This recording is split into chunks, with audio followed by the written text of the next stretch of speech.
করছে একটু বিক্রিয়ার মাধ্যমে, আমরা একটু দেখে নিই। এই যে ইথেনের সংকেত হয়ে থাকে C2H6, তাহলে ইথেনের সংকেত C2H6 এর সঙ্গে ক্লোরিন Cl যোগ করলে আমরা যে এ যৌগটি পাচ্ছি সেটা হচ্ছে HCl প্লাস C2H5Cl।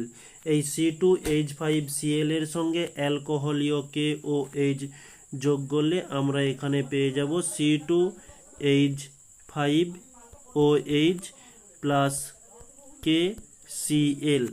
ওকে, তো এই H2 হচ্ছে C2H5OH এর সঙ্গে KMnO4 কে যোগ করলে আমরা পেয়ে যাব CH3COOH।